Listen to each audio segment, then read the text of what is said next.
Hey guys, and welcome back to Book Club Week 9. Now, we are going to be going over the book by Patrick Rothfuss, A Wise Man's Fear, Book 2 in the King Killer's Chronicle. Now, I thought that this book was a very interesting book, obviously. Plotline is very feeds you very slowly, makes you want to listen to more. Obviously I was listening to an audiobook, so it makes me want to listen to more, makes you want to read more, and it just keeps you enthralled and it keeps you excited about the book. So I find that is really important when I'm reading a book. If I get to a stage and I'm just like, ugh, and I can't stand it anymore. I mean, this is a 40-hour book. If you're listening to it through audiobook, if you're reading it, I think it's like something like 600 pages. I'm not 100% sure, but yeah, it's quite a big book. So coming to that, sorry, I'm just trying to get, yeah, that's fine. So yeah, it's quite a big book, and there's quite a lot of stuff to take in there, and things you can go back on. And once you've read it once, you read it again, you see more stuff. You read it again, you see more stuff, and you start picking up little bits and bobs, which are really cool. Which I think a lot of people on the internet have done. They've probably gone all the way through this book. There's a few theories I'm going to share later on that I think is going to happen in the third book. Things that have happened already that Quoth in the book hasn't picked up on, which I think he should have because of how smart he is. But yeah, it doesn't really matter too much. But plotline, I really like the plotline in this book, obviously with Quoth and Dana, and he left university, because a lot of the first book was based at the university, obviously, and getting to the university, and now it's sort of moved away from that until like the end of the book when he when he comes back to the university. I kind of like that, the way the storyteller, I really like the way it's being told, where they're doing the inn and he's doing his whole yada yada yada, because the main character can't die, but I mean the main character's not going to die anyway unless the book's going to end, but it's very much the sense of, wow, we get to hear this first person biography, which I really do like. Yeah, so I thought the plot lines were good. A few of them very open, I think, to the viewer's understanding, to be able to interpret it a lot of different ways, and a lot of different things, like giving little hints, which I think Patrick Rothfuss likes doing. He likes to write stuff that makes you think, like the prince. Is it the Adventures of the Princess and Mr. something Tibbles? Is it? But it's a book, and it shows you things. I don't think that's the actual name of the book, so don't quote me. But it shows you things in the book going through. The princess is locked in a place. There are bones about, and it just gets you.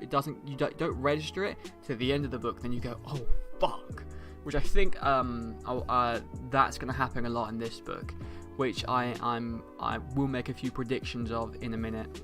But I really did like that. Characters wise, I do like all the characters in the book. I'm not gonna go too in depth on the characters. A few people I really like the way Patrick Rothfuss has written them is Kilvin, because he had a very straight and narrow thing of what he sees. So he like sees, oh, Quoth made this arrow catcher or arrow catch, and he sees it straight. You've made a good thing in a bad way, and he's not letting Quoth off, saying, oh, okay, you've made this thing, so we'll slide that under the carpet that you got the crossbow illegally, stuff like that. He sort of did, but he still punished him and made him do, like, I think it was like 20 hours in stocks, but he justified it for the gold. But obviously you couldn't say this is our crossbow. But as well, he took the crossbow away, which took revenue away from Quoth, obviously, which Kilvin probably knew that. So it was very much I thought Kilvin was very straight and narrow there. It's really cool. And he also, I think he gives Quoth his due when Quoth says, no, I don't want to sell this for 28 talons, I want to sell it for 8 talons on the arrow catch, where he says, okay, I'm going to buy this first one off you for 28 talons. I really like Kilding in that sense. Like, I really like Dahl. I mean, the character himself is very laid back and very... He seems very dreary when you're talking to him, because I picture him like very, very dreary and not dull, but the way he talks is very calm, and he never gets like stressed or angry. From the way the audiobook has him anyway. If you're reading it, could be completely read in a completely different sense, if you see what I mean. But the way like he's read it in the audiobook, it makes him sound very laid back and really, really a cool master. I really like that. Elodine obviously is just batshit crazy, but he's intelligent as fuck. But yeah, Elodine is probably one of my most favourite characters of it. He's got to be one of most people's favourite characters. He's just off his... It's just really cool. He seems off his nut, but he's not off his nut. He knows what he's talking about. Obviously, I did talk about Will and Simmons in the last one. Obviously, Simmons is now slightly growing up. He's going out with Fela by the end of the book. He seems to be a bit more clued in now and a bit more happy. It's quite interesting in that sense. William, of course, is William going out with anyone? I don't think he is, but I think he will end up with Mola. That's what I predict, anyway. But I thought that was really cool. And obviously you have the dispute between Devi and Quoth. Now I thought this was really funny between the dispute between Devi and Quoth. They said that Devi could make an 8 binding separation, and Quoth can only make a 6 at his upper limit. And he does make a 6th. Does split his mind 6 times. But if she can split her mind 8 times, why was he bothering going up against that? Like, I would have thought that he would have thought that through a little bit more. I know he's getting attacked and all that, but yeah. And I would really like to see him and Debbie go at that as well. And I would really like to know if going through the training with the... Oh, dearie me. I'm getting the Amir and the other one mixed up.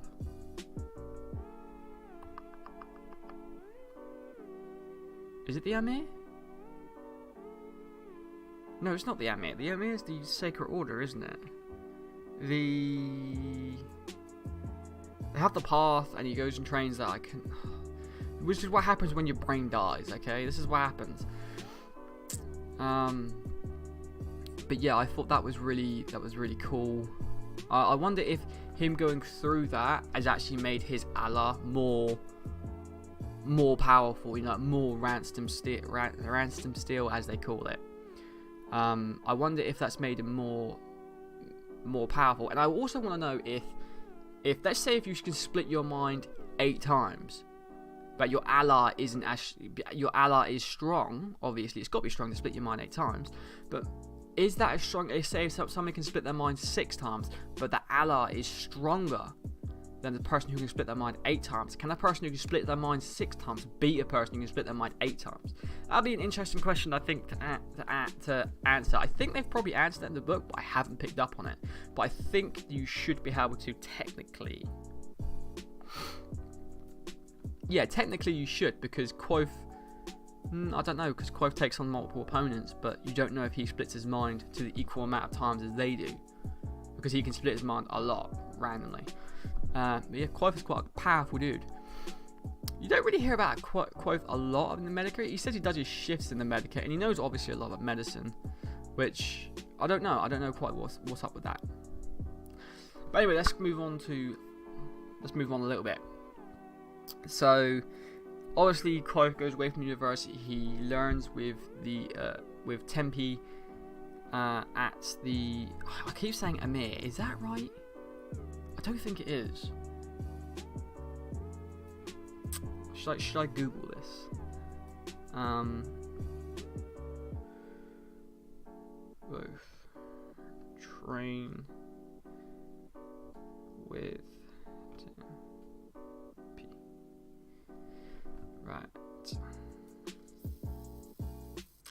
definitely spelled everything wrong. This is what happens when you're dyslexic and you don't know how to spell. Anyway, I'm just going to ignore that. I think it is I don't think it's the Emirs. It actually just came to me and it just disappeared. Doesn't matter. Let's keep going. So I really like that.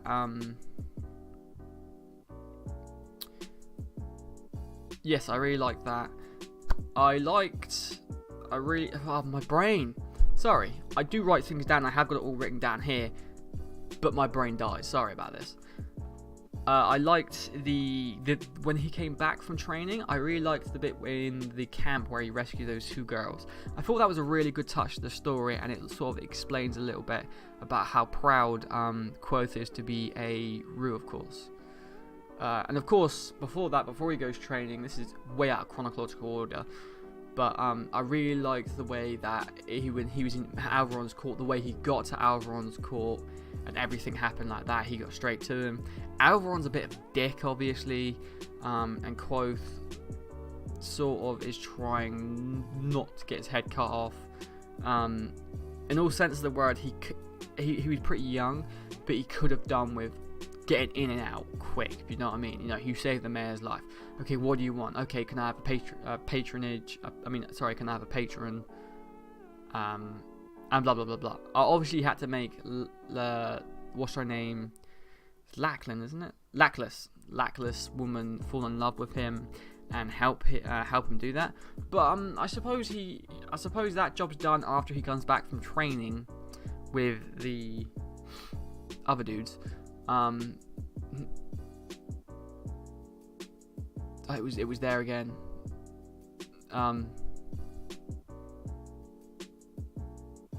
Artem. It's the Artem mercenary, isn't it? The Artem.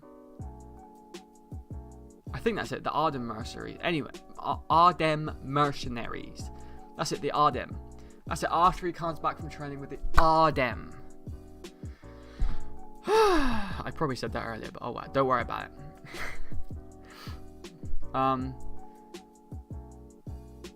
Yeah, so I think when he came back from there, he should have literally cut his losses instead of being, I'm a rude person, and then he loses his temper, and then all this other stuff happens. And I know that is sort of Quoth's character, and maybe that's because he was training with the Ardem for so long that he couldn't hold his tongue, because they're such laid back people, if you know what I mean. He always drops his tongue and things. I think he needs to sort of take a step back, and he needs to be able to control his tongue. He definitely needs to be able to control his tongue.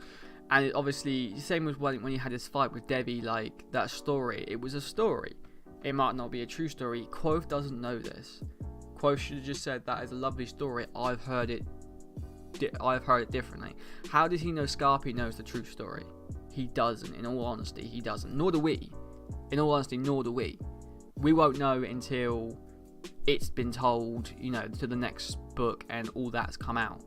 Because even the Fae are saying the stories are different. Like, the story that woman told about the moon is completely different to what actually happened. Yeah, I thought that was really that everything's gone on. So he might have actually just got into a fight with Denna for no reason whatsoever. So he needs to, there's definitely ways he could approach that. And I think Quoth needs to. He probably has learned it by now, but hopefully he learns in the 3rd book to stop being an idiot. You know what I mean? Stop believing everything he's told and thinking he is right. Because for all we know, Denna could be right. For all we know, somebody else could be right. I mean, I know that Denna is saying Mei was a hero who is now the head of the Chandrian. But obviously that's wrong. He's not a hero, he's the head of the Chandrian. But so that makes more sense. Scarpy's Tower makes more sense.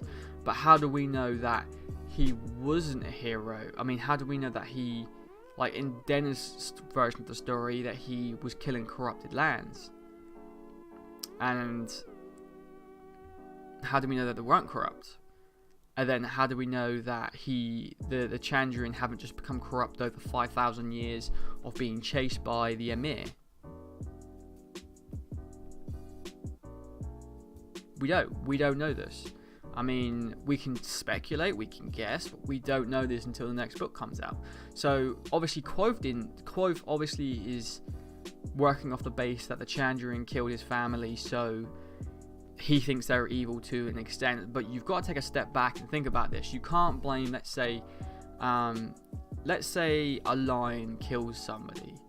That's a lion's natural instinct. I know it is the lion's fault, but if you're stupid enough to put your weight in front of a lion, or let's take this into perspective, because you can blame a lion for killing somebody. Let's say a lion is in a cage, and everybody says don't go into a cage because a lion will eat you, but you still walk into that cage. Is that your fault? And should your family blame the lion for killing you if you've walked into that cage of your own free will, knowing that a lion's going to kill you? Yes, you would be angry at the lion, but I would be more angry at yourself or the person for walking in the fucking cage. Obviously, Quoth's family everybody knows you don't call the Chandrian, you don't investigate the Chandrian. So it kind of is obviously Quoth's family's fault. I understand why they were doing it. They wanted a story which was going to be sung for hundreds of years. So I understand all this, but it was very much the sense of they need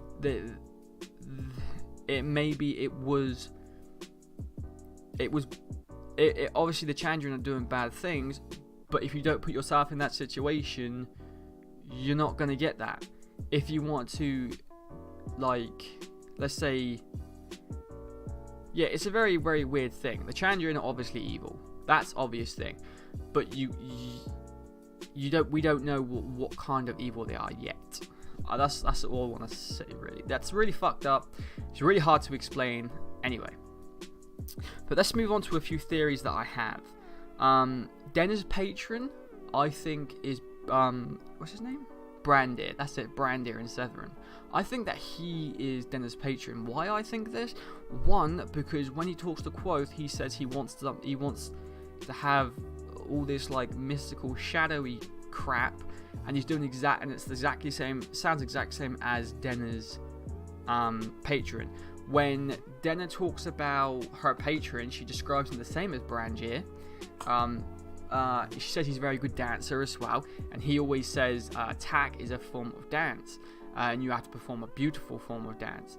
And I think, I'm not 100% on this, but I think when he walks into Quoth's room once, they say he has a cane. I can't remember if they do, but I think he has a cane. And then is it Thirth? The oracle, crazy future-seeing creature in the tree, says that her patron beats her with a cane, and he plays games with her. But that's exactly what Brandir is doing in the court. He's playing games, and as soon as Quoth falls out of favour, he pulls away from Quoth.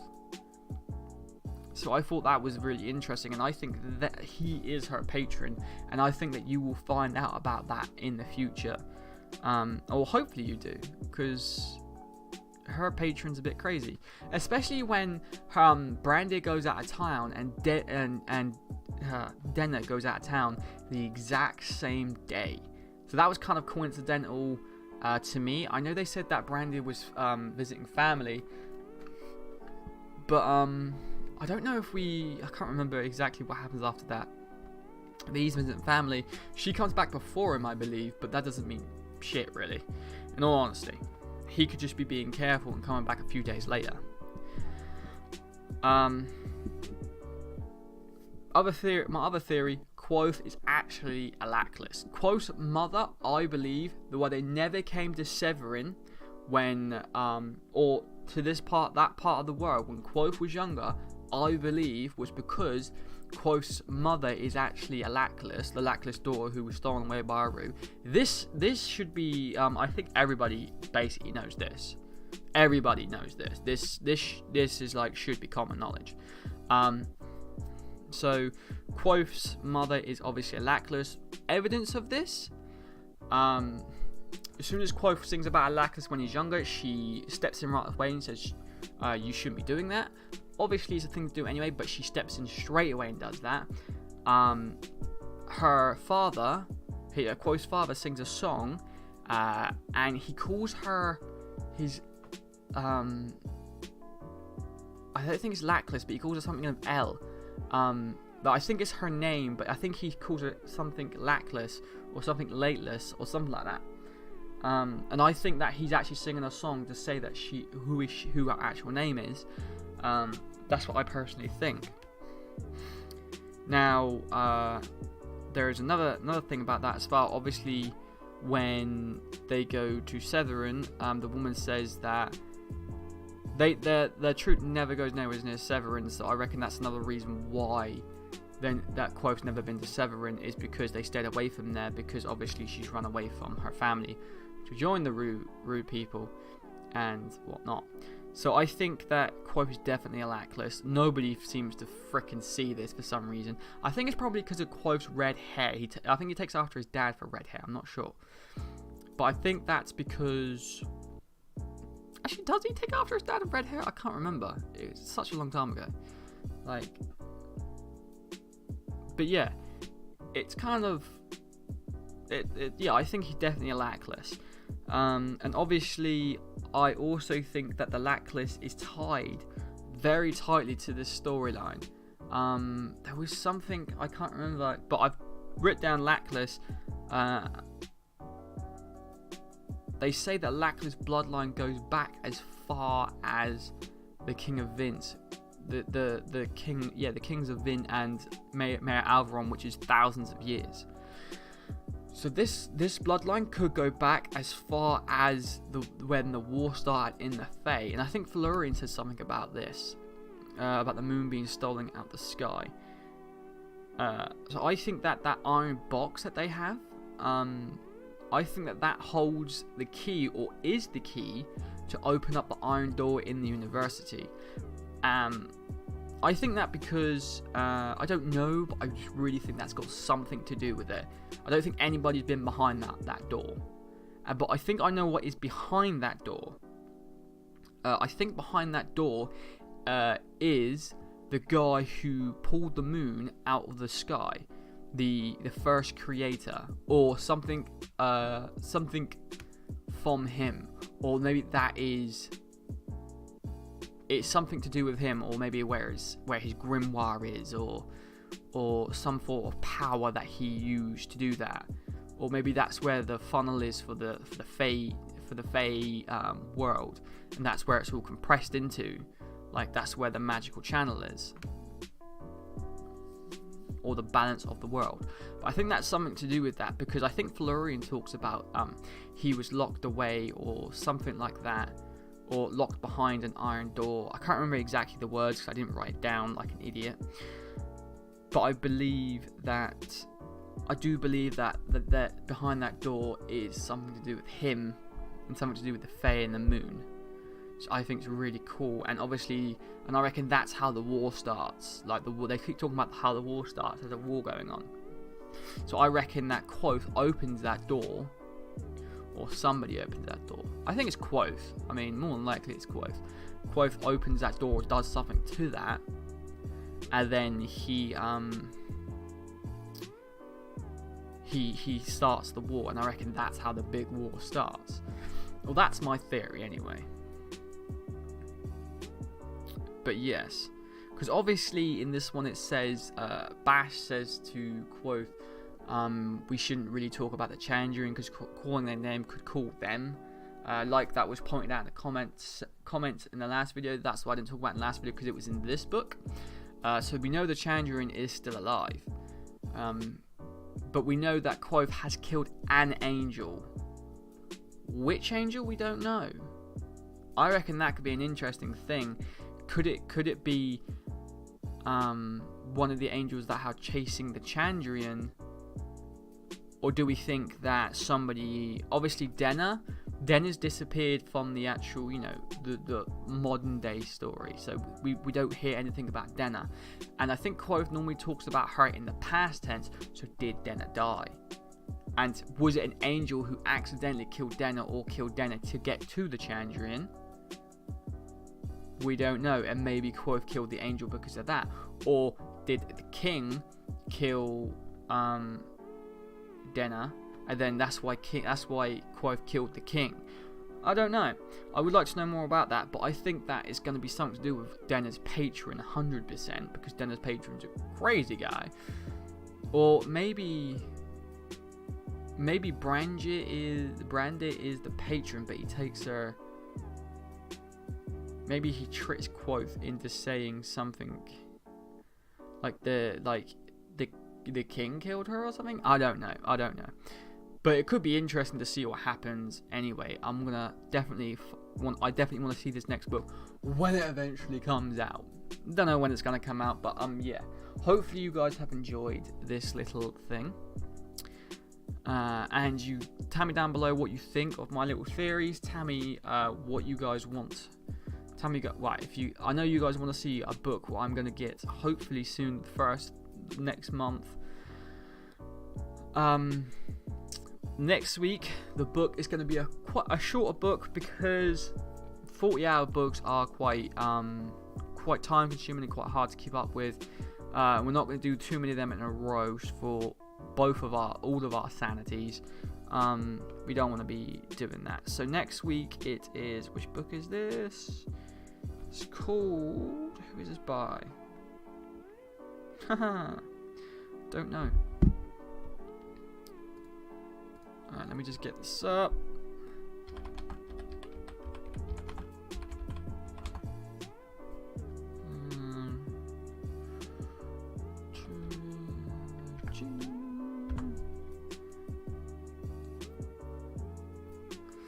Right, it is called. Who is it by? Yeah, sorry.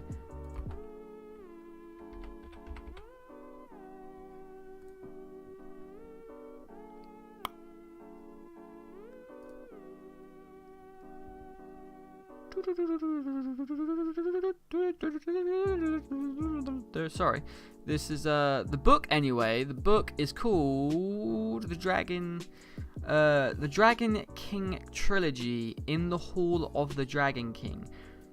I believe the book is called, yes, In the Hall of the Dragon King. So that's the book we're going to do next week. It's not a very long book. I just need to find who it's by so then you guys can do it. It is bought by a guy called Stephen. Is that E? No, it's R. Is that R? Sugar.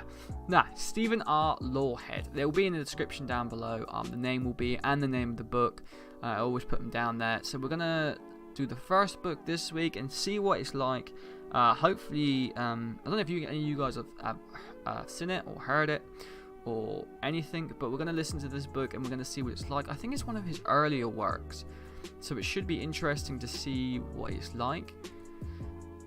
And then next week we'll probably do a medium-sized book. This is quite a short book. It's only 10 hours long for me to listen to, so it's probably about 400 pages long, maybe a bit longer. Sorry. Yeah, so it's not too long of words. So hopefully you guys enjoy. Remember to hit that bell and subscribe for future book clubs, and hopefully you guys are going to enjoy future book clubs. If these are drawing on a bit long, tell me, and I will try to just point them down, and just bullet points throughout the books and what I liked, and make them more structured. But hopefully you guys like the way they are. So until next time, I guess I'll see you later, or see you next week. Peace.